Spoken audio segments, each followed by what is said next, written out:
Atrocity એક્ટનો ગુનો દાખલ થાય છે। આ મહેનત કરવી પડે છે, ઉજાગરા કરવા પડે છે, દોડવું પડે છે, કેટલા છેડા મારવા પડે છે, કેટલા પ્રેશર આપવા પડે છે આગેવાનોને, ત્યારે આ ગુનો દાખલ થાય છે। એમને આ ગુનો દાખલ નથી થતો। પણ જ્યારે આ ગુનો દાખલ કરાવવા માટે આગેવાનો મહેનત કરે છે, આ મહેનત કર્યા પછી સમાજના જે લોકો છે એ સમાધાન કરે છે। સમાધાન પાછળ ક્યાંક ને ક્યાંક પોતાની મજબૂરી હોય છે, ક્યાંક ને ક્યાંક પોતાની લાલચ હોય છે। આ લાલચ અને મજબૂરીના કારણે જે સમાધાન થાય છે ને ન થવા જોઈએ, કારણ કે આપણી લાલચ અને આપણી મજબૂરી જેના કારણે સમાજનું જે રક્ષણ છે, સમાજની ઢાલ છે એ હટે છે। જો મજબૂરી હોય, આપણને એમ લાગે કે આપણે આની સામે લડી શકવાના નથી, તો ખરેખર ગુનો દાખલ ન કરાય, શરણાગતિ પહેલા સ્વીકારી લેવાય।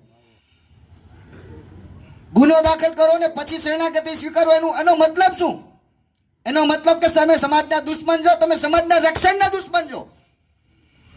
જે સમાજ ઉપર ગુના દાખલ થાય છે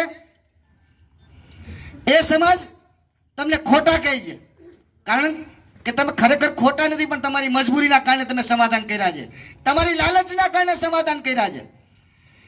આ બાબતનો એક મારો સુઝાવ એવો છે કે જે એટ્રોસિટી એક્ટના ફરિયાદ દાખલ થવામાં જે મહેનત કરવી પડે છે ને, સરકારને આમ કાયદાની અંદર એટલો સુધારો લઈ આવીને મહેનત ન કરવી પડે ને, તાત્કાલિક જે જોગવાઈ મુજબ કોઈ પણ પૂછપરછ વગર ગુનો દાખલ કરવાનો જે કાયદાનામાની અંદર ઉલ્લેખ છે ને, એ રીતે ગુનો દાખલ થવો છે।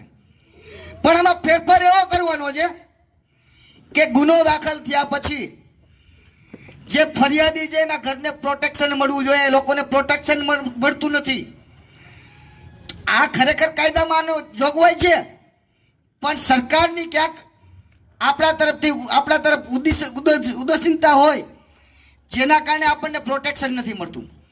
બીજું કે આ કાયદામાં ફેરફાર એટલો લઈ આવે કે આ કાયદાની અંદર જો કોઈ ફરિયાદ કરનાર સમાધાન કરે તો એ સમાધાન કરનાર વ્યક્તિ પાસે જે કઈ સહાય આપી જાય પાછી લે। એ ઉપરાંત સરકારને જેટલો ખર્ચો થાય છે આ કેસ દાખલ થયા પછી એની તપાસ માટે, એના માટે વાહનો દોડાવવા, એના માટે એના કર્મચારીઓને દોડાવવા, આનો પણ ખર્ચો જે સમાધાન કરનાર ફરિયાદી હોય ને એની પાસેથી લેવામાં આવે ને, તો એક પણ કેસની અંદર, એક પણ એટ્રોસિટીના કેસની અંદર સમાધાન નહીં થાય। આ સરકારને મારો સુઝાવ છે અને આના માટે અમે ચિંતન કરીએ છીએ।